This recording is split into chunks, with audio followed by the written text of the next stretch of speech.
No Further Information, a podcast about cops and firefighters who wish they were cops.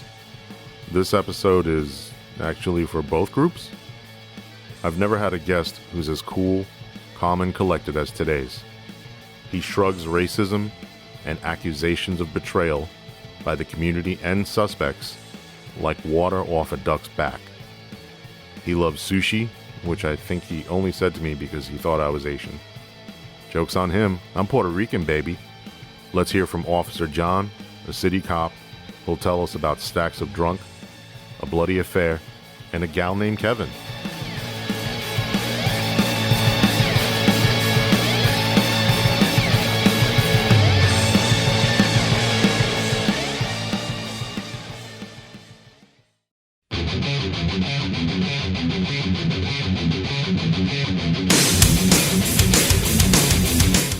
Hi, I'm Officer John. I'm a police officer in the state of Texas.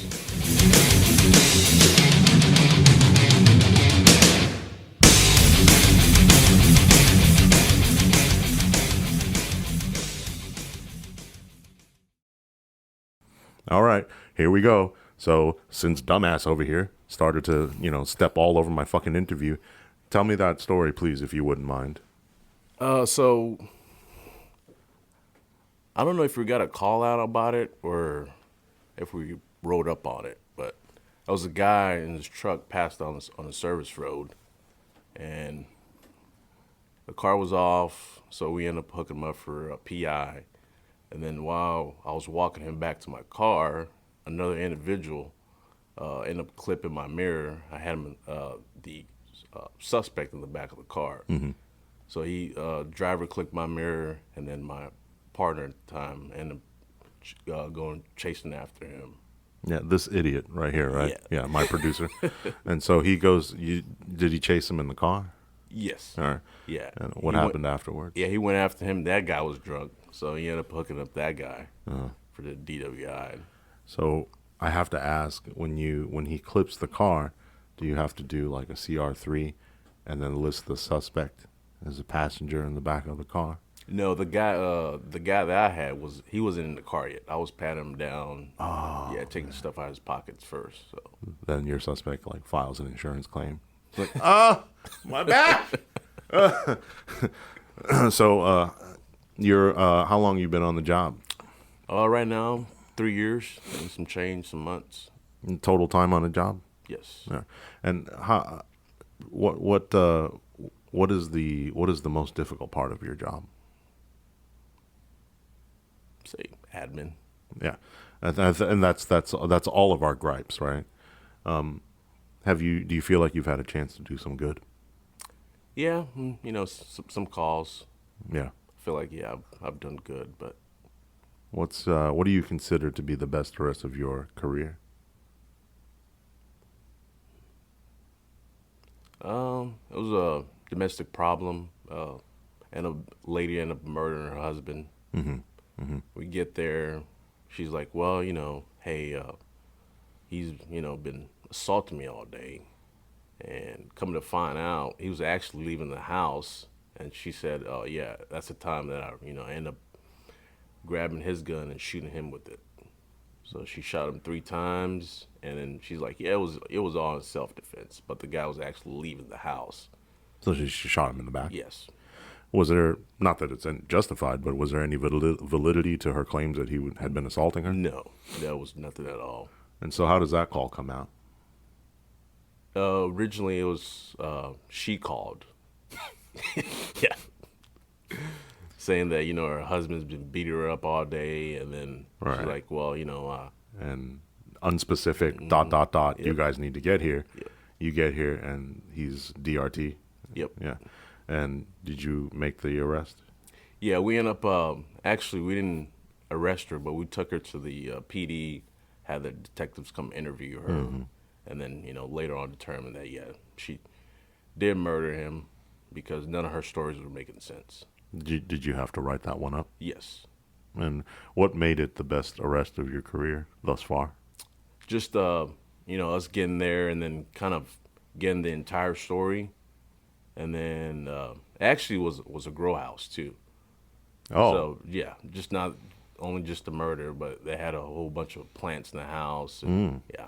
And who took responsibility for that? Of course, she said it was his. Yes, she said, yeah, he's been, selling drugs out of the house. Sure. So, yeah, we had another agency come out and help us out since it was a large amount, so we couldn't house that in our evidence room because there's no way. And did you charge her with the drugs too? No, they didn't want to charge her with the drugs because she said it was his. So. Why not? I mean, if it's in the goddamn kitchen next to the fridge, and she's pushing it out of the way to get to the milk, one could make the argument that she had constructive notice. That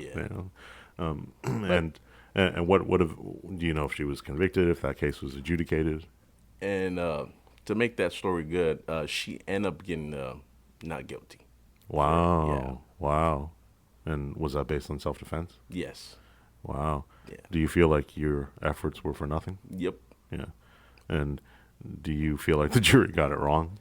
Yeah. It just pretty much says, yeah, she was justified in the killing, but she really wasn't justified because the evidence was all there. Any kids? No kids. Thankfully, right? Yeah. What is your, if you don't mind, what is your attitude towards DWIs? DWIs, I like doing them. I'll do them. I'll do them. What's a good DWI story? Oh man, there's so many. Where do I even start? You work a lot out there. Yeah. DWIs working nights. You get them one, maybe 2 a night, sometimes 3. Yeah. So the recent one I had was lady said she was coming from one part of the city and going to the next part of the city. It's like, well, this fucking story don't make sense. And, you could smell inside the car, passengers all passed out. Like, okay, well, all right, well, let's get out and do this SFSTs. She's like, no, I'm not fucking doing them. It's like, well. Okay. I got one you can do. It's like, well, she was a white lady playing this, you don't fucking know what you're talking about. I'm not drunk or whatever. So finally, she did it, and just fucking talking all kinds of shit, talking about, I'm gonna fucking have your job, this and that. It's like, okay, well, you're still fucking drunk, and then refuse. Our city only allows blood, so she refused it, and we had get the warrant. Take her to the hospital. She's like, you're not taking my fucking blood. I was like, okay. Held her down. Oh, yeah. Fucking held her down, and then the staff messed up on the blood draw. One of her, they were able to get on her wrist. So they messed up on one part, and then had to go switched over to the other one. So this lady was all fucked up on her hand. But, I mean, she fought it. Yeah. Yeah, so it's her goddamn fault. Did you charge her with resisting search? No, our city won't allow that. Really? Yeah. Really? Why? Just how it is, right? They just won't, it's like, well, they won't allow that, so. And so, I'm curious. So she initially refused SFST, but you eventually coaxed her into it. How do you think you did that? So my backup was there, and I was training somebody, and then that individual was, he was not getting it. Yeah, stupid rookie. Yeah. He was getting it down. So stupid rookie. At first, he was like, well, I'm just gonna let her go. It's like, well, what? This fucking lady's drunk. So, finally, the partner that was there was able to, kind of talk her into doing it. So he was able to do the SFST part. So. Let's get back to this fucking idiot. Fresh out of the academy, right? Yes. Why would he have that type of attitude towards a fucking DWI? I mean, he presumably just graduated the academy, just learned SFSTs. Who the fuck do you fucking think you are? I want to find this fucking guy. He's still working there? Yeah, he is. Yeah. Bring his fucking ass on the fucking show.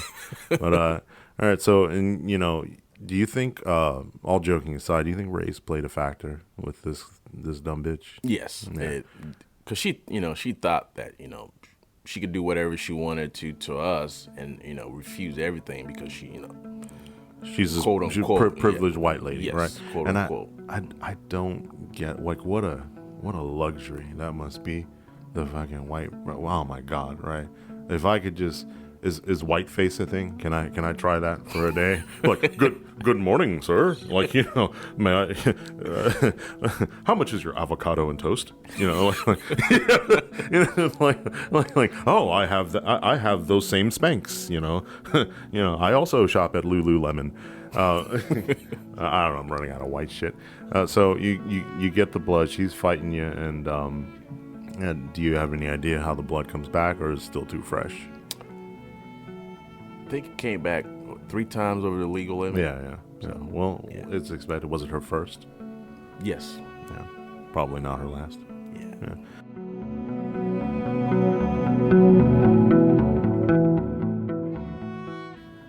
Yeah. Is there a challenge being a young African American cop in Texas? Yes. Yeah.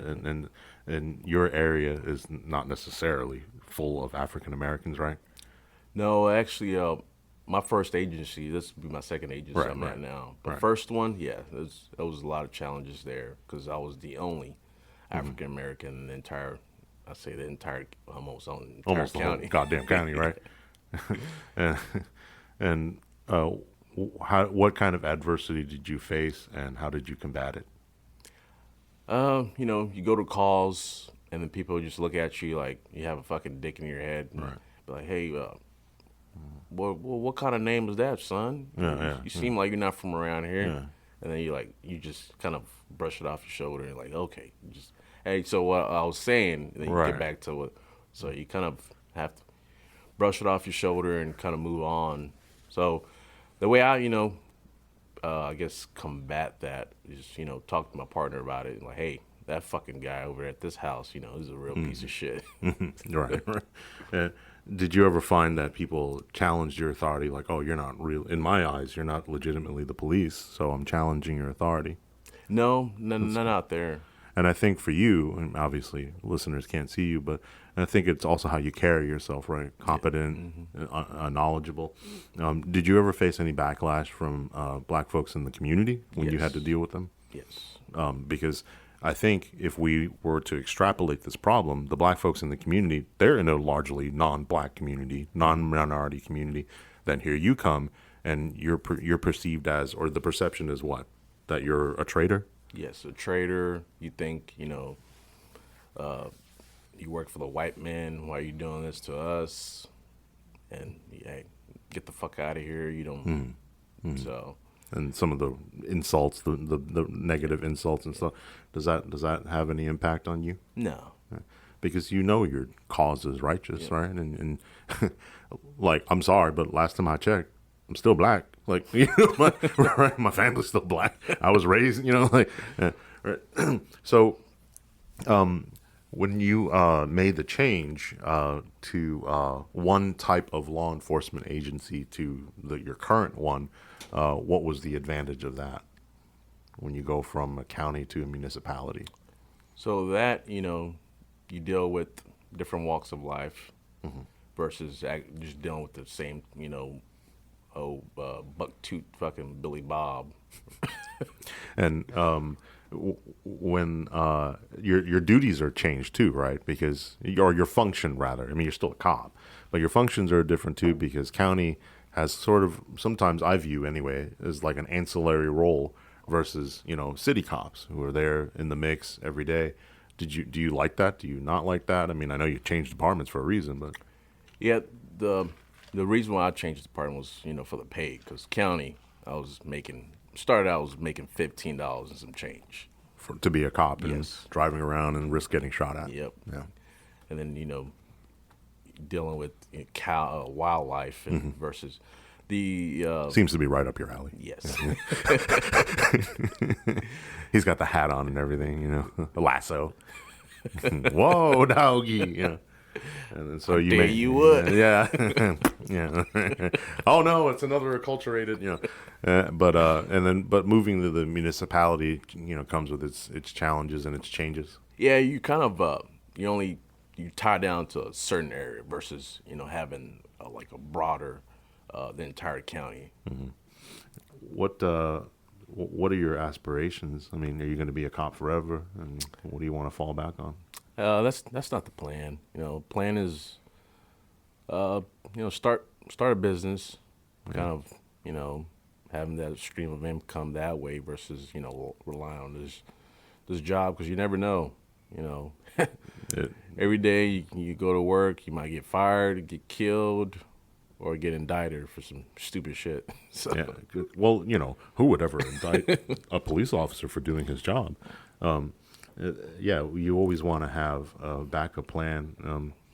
I don't know. I mean, what's the goal? I mean, for law enforcement, you want a detective, you want to go work at a school and. Oh no! Fuck that. Take a sorry to all my SROs, friends and stuff, but what's the goal for you? The goal is kind of moving in guess some type of task force, TFO position. Focusing specifically on what? There right now we have in our agency we have ATF task force and then DEA positions. So that's something that I might be interested in. But right now on patrol, just go to all the schools I can, learn as much as I can, so I can obtain some skills that I can use on the outside when I get out. Your experience in the jail made you good with people, and your what seems to me to be a fairly low resting pulse rate. You don't get too worked up about things, and makes you a good cop. But how would you say your mental health is with respect to the job? Oh, mental health. That's I guess people say I got a kind of fucked up sense of humor.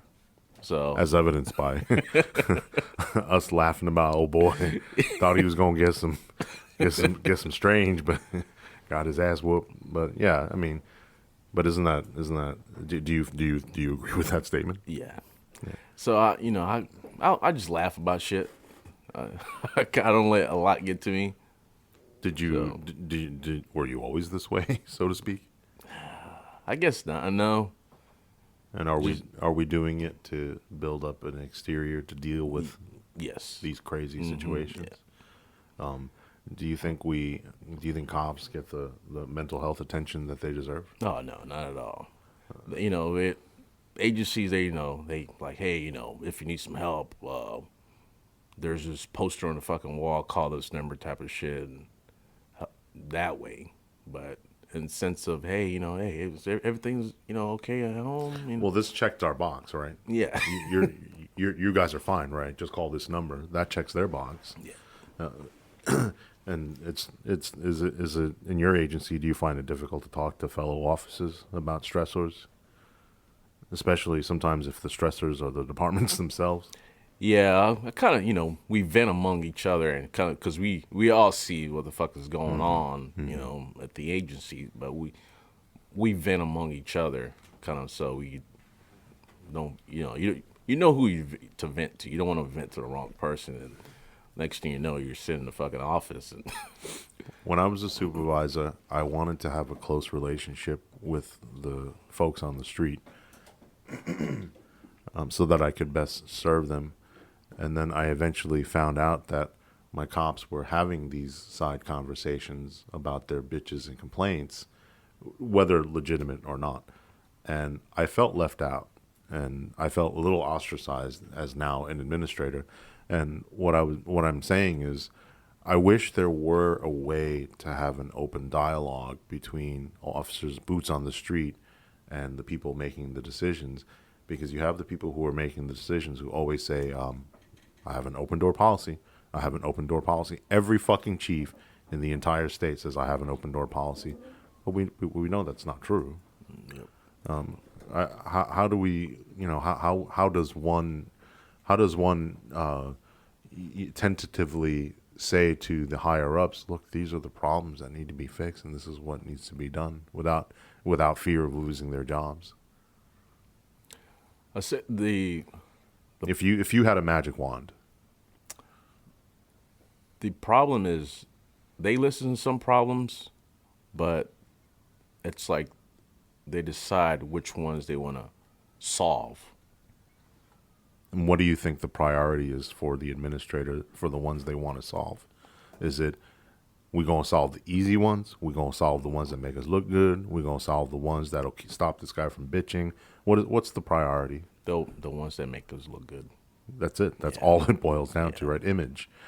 Who cares if you're suffering, or who cares if you're working with this lazy sack of shit who's going to get you fucking killed or hurt, as long as, the city council thinks, or the city manager thinks that the chief should still be in his position. And so after that, all we have really is each other on the street. Yes. We got to look out for each other. And that leads me to the next step, which is, when the fuck did cops stop being fucking cops and stop backing each other up?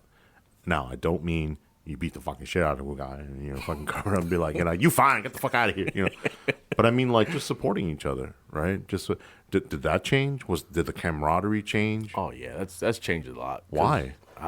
They're just individuals. You see it as like somebody, they want to do stuff for themselves, so they can put it in the limelight, and it kind of you shit on the other person so you can get put in this other position.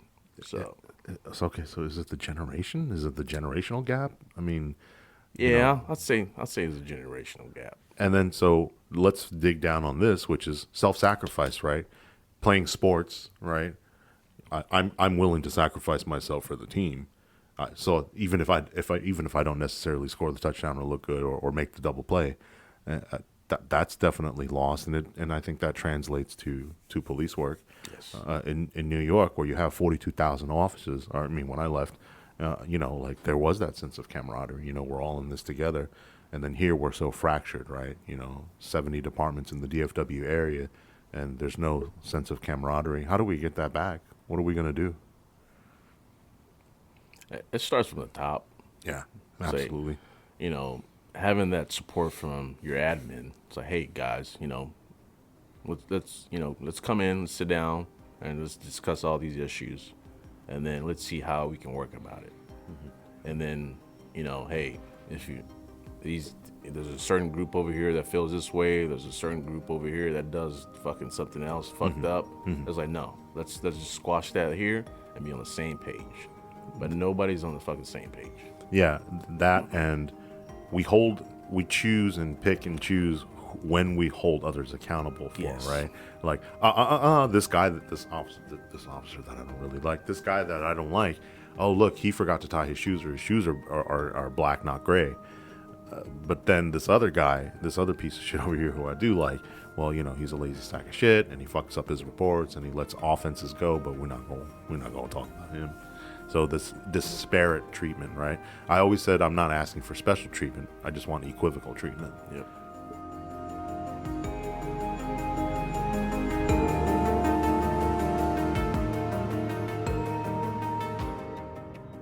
Do you remember your first arrest? First time you put handcuffs on a human? Yeah, first time I put handcuffs was it was actually a prison transport. We were picking them up from county back to from the courthouse, and taking him back to the jail. And he was black. So my F2 at the time was like, hey, go ahead and grab him, because we were walking him from the courthouse to the patrol unit. She's like, yeah, go ahead and grab him. And he's like, go ahead and get your fucking hands off me, you fucking Uncle Tom. Like, just off the jump. Yeah, off the jump. I'm like, dude, really? This is what we're doing? So I fucking grabbed him and just kind of, showed him, hey, hey, I'm in charge, motherfucker. Right. So we're going in the fucking car. So yeah, he's like, you fucking piece of shit, motherfucker. I'm like, dude, I'm the piece of shit? What the fuck are you in for? Like, I'm not the one in fucking handcuffs. Yeah. And being your first foray into law enforcement at that time, how did that make you feel? Then no real feelings. It didn't really bother me, because you seem like you have a good head on your shoulders, right? Yeah. And you know why you're doing it. It's ultimately, you're not doing it for non-altruistic reasons. You know, you really believe in the job and what you're doing. Yeah. So yeah, at the end of the day, you know, people talk shit, so it really doesn't bother me at all. I just, you know, roll off my shoulder and go on to the next one. Did it cause any alienation in your personal life? No. That's good. You supported family and supported friends and stuff like that. Yep. That's good. What do you consider to be the strangest call you've ever been on? We've all had strange calls turn out to be something weird, and I had never seen that before. I had a previous guest tell me that they went to an ag assault call and the guy got shot with an arrow. Oh, shit. So the arrow sticking out of the guy's chest, and the back of his skin is tenting from the head of the arrow. Oh. And of course, all the cops are like, "I'm taking this one. I'm taking this one. You know, I'm writing this one up." But yeah, what's the strangest call you've ever been on? Man, strangest call. Wow. Well, this one's, I guess, fresh in my mind because some shit you come across, you're like, "Oh fuck," and put that in the bank. But this one, I was at a park. I do that with. I do that too. Like, I know it's gonna sound gross, but I do that with ladies too, right? You'd be like at the McDonald's, right? You driving through the drive-through, I'm like, oh man, that girl's fine as hell, right? Everybody's giving me a look like, what? You don't do that? You don't make deposits in the bank for later? You don't do that? You know, like you know, or like, oh no, you're like watching a movie, right? You're like, who's that actress's name? I'm like, oh, okay, right. Miley Cyrus, you say, and then you gotta go home, like, or like, oh no, or this one, this is gonna make me a real fucking scumbag. Your kids will be watching, like, like some fucking Disney show. It's like the fucking, the Buttermans or whatever the fuck, right? And you're looking at the mom on the show, and you like stop in the living room. You're like, oh, and of course your kid's watching the fucking show, right? So she's like, "Are you watching the show with me, Daddy?" You're like, shut the fuck up. Shut the fuck up. Right? And you look at the mom's name, right? The actress's name. You're like, making that deposit later. All right. So we do that. So we do that with women and cop stories. And one comes to mind for you. Yeah, it was middle of the night. I can't remember what time it was, but it was a car in the park. We have, I guess, city ordinance. They can't be in the park after 11 o'clock or so. So it was a male and a female in the back. Get there, and they're like, yeah, we were just hanging out, watching a movie.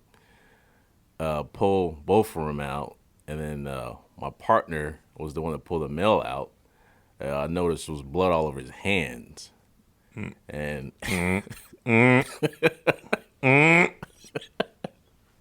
so he ended up pulling out the female, and she looked handicapped. She had a weird hand. Her hand was like this. That seems a little ableist. It's not the only thing they pulled out. And then her pants, she was struggling to pull her pants up. Well, because she's all fucking. Because my guest is holding his arm out like you would draw a Simpsons character with a hand out to the side. Yeah. So she's like, yeah. Like the. I don't know why she sounds like that, but scary movie. Scary movie. Yes. This is my strong hand. It's a strong hand. That's the hand he's making. So she's trying to put on her pants. Yeah. So we get him out, and he's like, yeah, we're just hanging out watching a movie, and it's like, and then you can just aroma just hits you. Smell the stank. Smell the stank. And at this point, we're like, oh shit, all right. So run them. They come back later. Like, all right, you guys are free to go. That's when you throw their licenses at them from across, like. Oh, and you get on the PA. You're like, "So you're free to leave. Get the fuck out of the park." Yeah, 118 clear. No report. Yeah, then I told my partner, I'm like, hey, did you notice the blood on the old boy's hand? He's like, yeah, I thought that was kind of strange. Like, didn't you smell that shit in the fucking car? He's like, oh. And then it all makes sense. Right, yeah. It clicked to him. And he's like, oh, fuck, I got to go wash my hands because I touched him. Oh. Yeah. Because he grabbed him by the hands and he had his hands on top of his head and did the pat down real quick. I was like, oh. That's a skilled investigator right there. Sir? Did you have a fight with a can of strawberry jam? Who won? What do you consider? What do you consider to be the best arrest you've ever made in your career? Best arrest. Satisfaction, complexity, evidence, quantity, blood, odor, absorbency. No, I'm just kidding. I'll say, just your family violence calls. Husband beating the shit out of the wife or the kids involved too. He's hitting the kids Yes, too. All right, yeah. just hitting Just everybody. beating everybody up in the house. Who calls? I think it was one of the kids that called. Yeah, get there. Husband's drunk as shit. He gets home from the bar drunk. Somehow he gets home. And goes daughter's room, and daughter has her friends over. They're having a sleepover. Oh, that's beautiful. Yes. And it was tell him, hey, I pay the fucking, pay the bills in this house. You guys don't do shit. Just in his drunken state.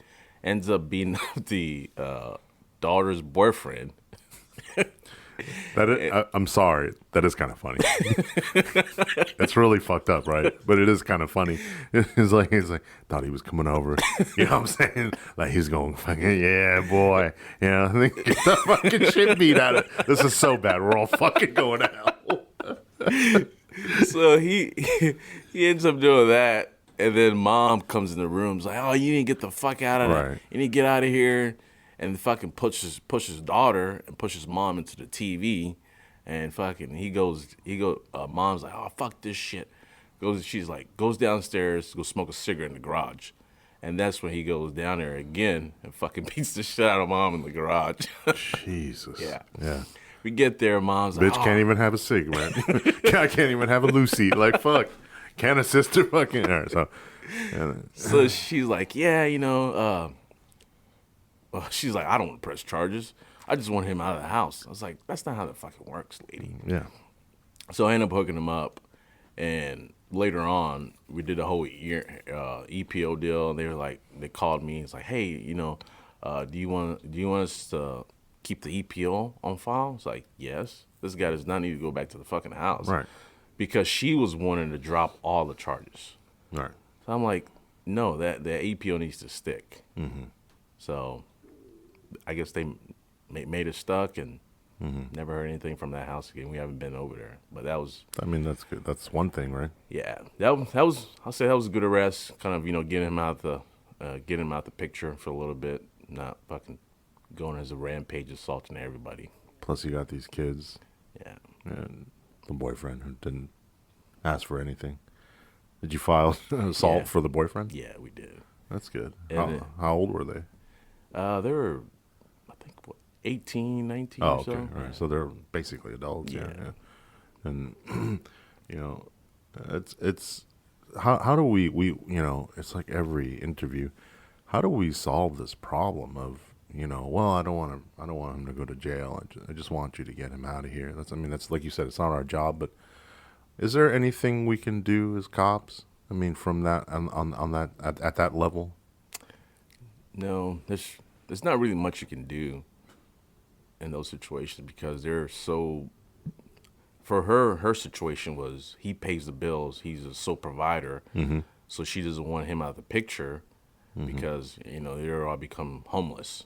So she's like, well, I'm just gonna take this fucking ass whooping every day so I can have a roof over my head. So just that mentality of hey, it's okay to take a few ass whoopings for if my bills getting paid. And I remember when I used to go to those calls, man, I don't know, I'd go home and hug my kids a little tighter at night. But then there was the other part of me that I turned to my wife. I'm like, you see, you see, you fucking complaining about me not taking out the fucking trash. You know what I ain't doing? All right. Nah, that's fine. Yeah. Hey. Now get the fuck back inside. That's fucked up. So you know what? I'm not doing nothing today. What you go cook me, clean the house, and do everything. Yeah. You want me to show you the victim? You see this? You see this? Yeah.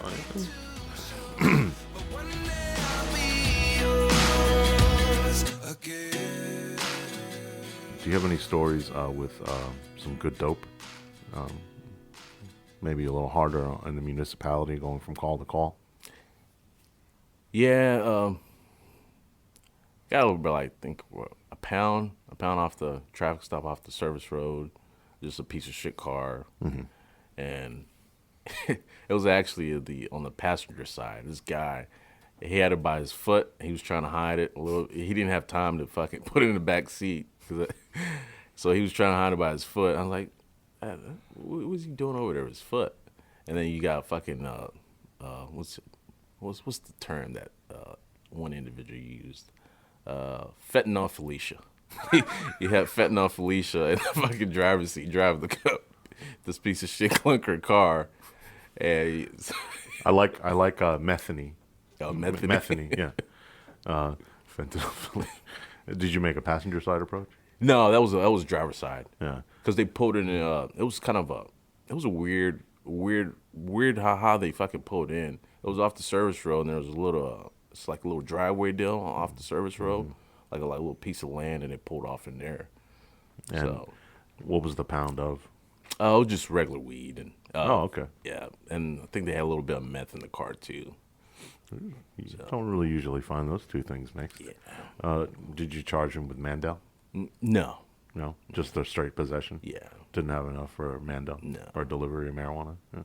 And when you make an arrest like that, do you? Okay, so here's what I'm trying to hit on. When I first got on the job, I literally had never seen a drug in my life before. But never touched one. Didn't know what crack was, cocaine. I mean, I've heard all this. So when you start getting into that and start entering law enforcement and seeing that kind of stuff, does it surprise you, or does it shock you? Because I saw a lot of drugs at the beginning of my career from having seen none. And do you process that? How do you feel about that? What do you mean by in the sense of? Yeah, like, do you have any reactions? Like, oh my God, it's out here. This is new for me. No big deal. No, it's not really a big deal. Just, I was like, damn, there's some real piece of shits out here in this world. And yeah, and is addiction a big root cause for a lot of our calls for a lot of cops' calls for service? Yeah, say addiction and just people's circumstances in life kind of leads them in that path. Because prior to working for my two agencies, I worked in a jail, so I kind of got to talk to these individuals in their normal state versus actually dealing with them out on the street. So you kind of got to see hey, this guy was actually a good human before he became a piece of shit. Right. So, story on that. One guy was actually I guess a well-known chef, was in there for drug possession and just a bunch of I guess theft charges or whatever. His situation was he got injured on the job and ended up getting hooked up on prescription meds. So hey, he ran out. He couldn't fill those scripts. So the other second choice was just start using meth, cheaper. Right. So he's like, yeah, it was a lot cheaper than actually getting my scripts filled. And I'm like, wow. And okay, so we have addiction and something that you'd never do. I would never do. And then we make the excuse, or I don't know, is this fair? Is it an excuse to say like, okay, they're not bad people, but they did really bad things. But then there are the people who just have drugs. So, they have drugs and then they steal and they kill and they murder and they rape. But then the people who just have straight possession drugs, and I don't know, is the war on drugs, quote unquote, is it all worth it? No, it's not. And are we even making a dent? No. Sometimes, right? Yeah. No, not even. Whatever we get on the streets, there's there's thousands still coming in. So, but we're willing to that stupid rookie of yours probably more willing to hook up a bag of meth or cocaine versus a DWI. You know, something that could have a legitimate impact on someone. Yes. Have you ever feared for your safety, and can you recall an instance in your job where you feared for your safety? And if you could tell us about that. Like from your perspective. Yeah. You know, thought you were gonna, you know, your butthole puckered a little bit. Oh yeah. Shit, I had that the other day. Well, tell us about it. It was a car just parked on the side of the street. I was there for fucking an extra patrol. So, see this car, there was two people in the back, and, you know, don't think much of it. So we roll up right next to it and look in there, and then like, oh shit, there's fucking two people in there. So let me back up in case you start fucking popping rounds off. Back up, and then one of the fucking occupants gets out and starts fucking walking in the front of the car. You're like, that's fucking odd. They're like, hey, fucking stop, man. Hey, come here and talk to me. Long story short, the entire time in the back seat, there was a gun back there, and it was underneath a fucking blanket. So as I fucking approach it, he would have fucking, if he wanted to, he would have fucking shot me. And, you know, there's nothing I can do, like, nothing I could do about it. Just fucking return some rounds. And, yeah, so that was a fucking pucker moment. So, and gun wasn't stolen, had some the entire car smells like weed. So you're like, hey man, y'all smoking anything? Oh no, man. So I'm just fucking smelling. What does it smell? Is there a skunk nearby or some shit? It's like, nah, man. There's no weed in the car. No, nothing. And you can see all in the fucking. Was it the chick from the park from the a few weeks back? Like, it's my strong hand. I can still smell it. You know, like it's in my clothes. And you get that wrapped up and So you ask him, he's like, nah, this fucking, and there's fucking shake everywhere in the car. He's like, oh, okay, all right, smell it or shake. I say, hey, do you mind if I look around the car and make sure there's nothing there? He's like, oh, no. Why ask at this point? I'll just, okay. just to see what he says, just to see his reaction. But he's like, he looks at the car, nah, I'm okay. I'm like, okay, motherfucker. So call for my backup. Backups gets there. Everybody, the other occupants at that time already when I was calling for the backup, had them get out. Say, hey, can you get out real quick? Just stand in front of the car. He said him and his girlfriend was hanging out. I asked for both their IDs. Girlfriend hands me the ID. Return shows black male on this ID. I was like, oh shit, Kevin, this is your girlfriend? Yeah. And I was like, I looked at him like, do you know what's going on, man? What do you mean, officer? I didn't tell him. I was thinking of it. I didn't tell him that on the scene. This was real, right? That was his ID, right? Yeah. All right. It's like, Kevin. Yes. What?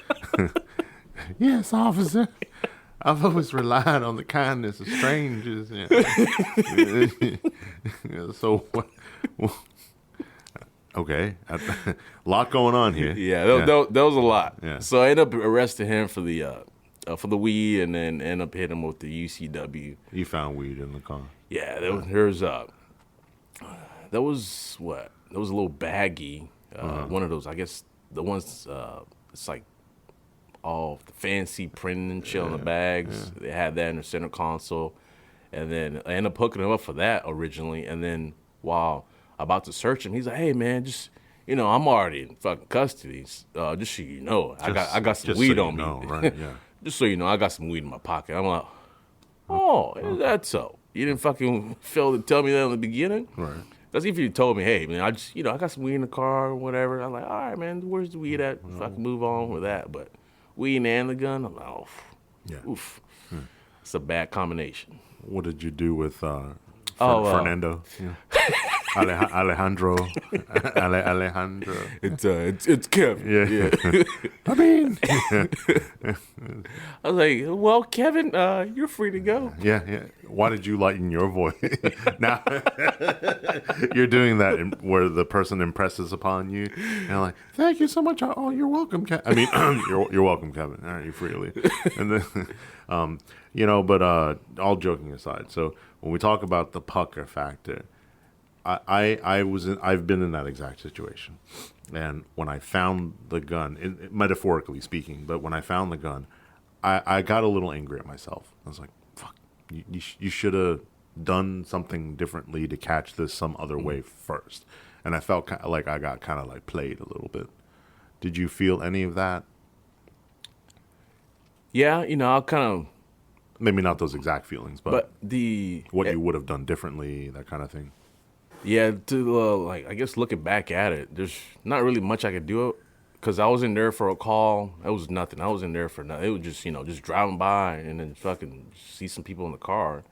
So, yeah, I guess in that situation, just In this particular situation, vehicle, it was I guess vehicle positioning, Yeah, right, yeah. and then I think in this particular instance, it was more of a, oh my God, it could have been ... And complacency. You heard another guest talk about complacency. Do you ever find yourself maybe falling victim to that a little bit, or? yeah, at times, just doing the same shit every day. Your routine traffic stops, and you just kind of get in this habit. Of just you kind of be a little relaxed on some traffic stops. And they're like, oh yeah, hey, you fucking grandma up there, and you're like, oh, you're good. Next thing you know, fucking grandma is, she's on a fucking murder spree type of deal, and fucking just kills your ass. So. Yeah, and then that'll be the story of my guest killed by grandma.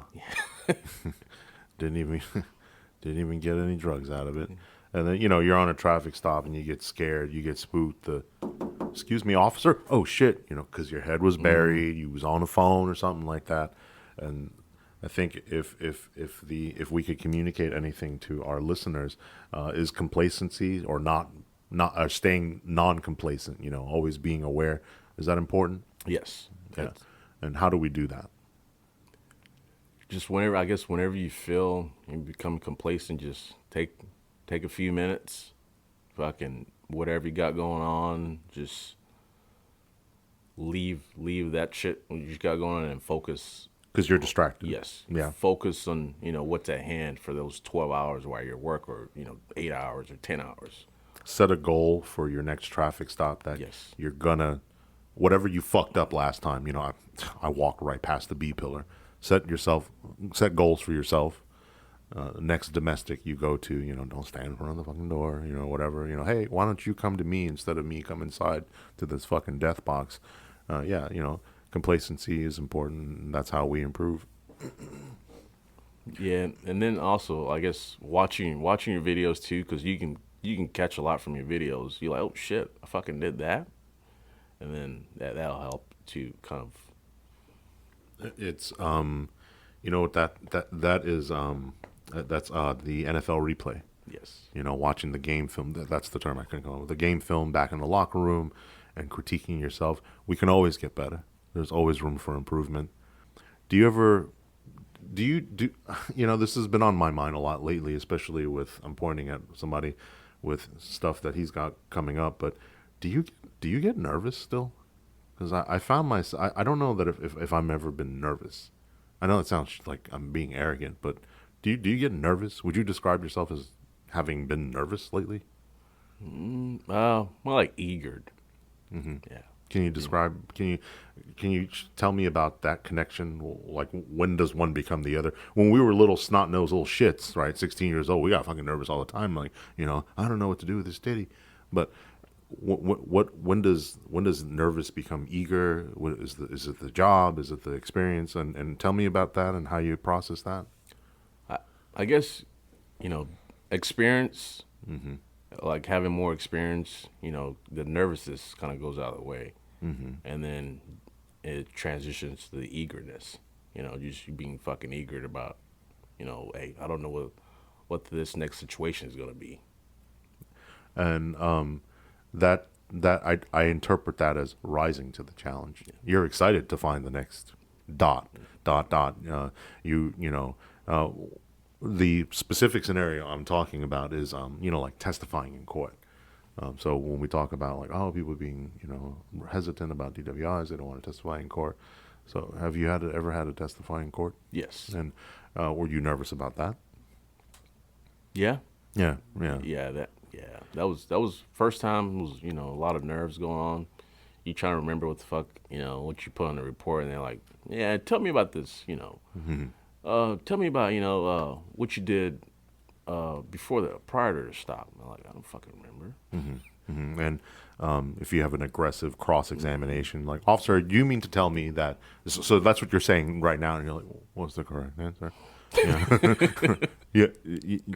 Yes, no. Yeah.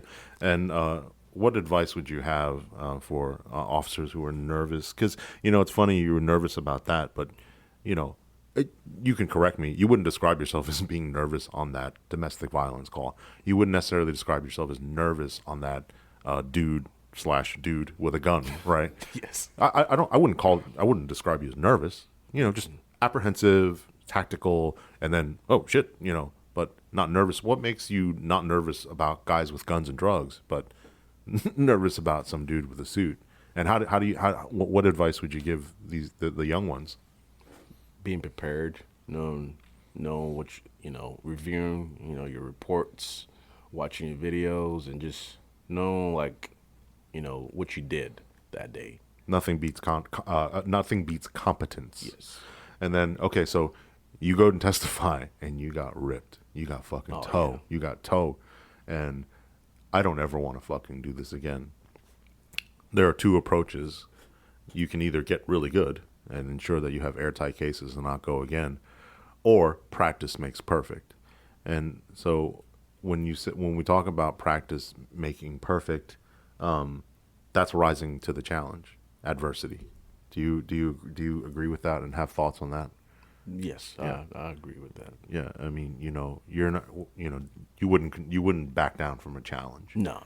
And as we come to a close, I think it's important, and the common thread in our guests, which is to say, we have tons of challenges in the job. It's very difficult. There are all of these factors. Okay, think of it like a key for a lock. Every key is different, right? But when you slide into that lock, there are some common threads, and one of them is, hey, this is tough. This is really difficult, but I'm gonna take this challenge because, to be perfectly frank, I ain't got no choice. Yep. How do you learn that? How do you process that? And what advice do you have for young guys out there? Just gotta know what the fuck you're talking about. And how do you get to that point? Just reading up on, brushing up on your penal code, right? Just knowing case law, that helps. Absolutely. And your department, they're not always going to take that initiative to teach you that. So no. You taking the initiative, just like anything else, right? On top of the world.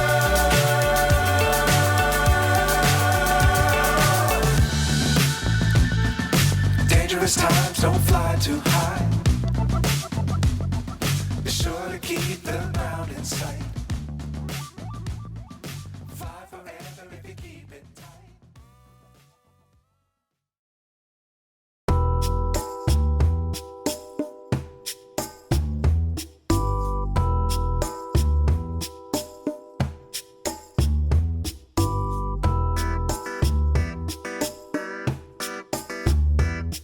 Thanks so much for listening, subscribing, and sharing. Please rate and review the show and follow us on all platforms. You can hear us on Apple Podcasts, Spotify, and YouTube. Our website is nfipodcast.com, YouTube at NFI Podcast, and please reach out to us at podcast@nfipodcast.com. New episodes released weekly or whenever I feel like it. Help us spread the show, tell us what you think, and put a buddy on.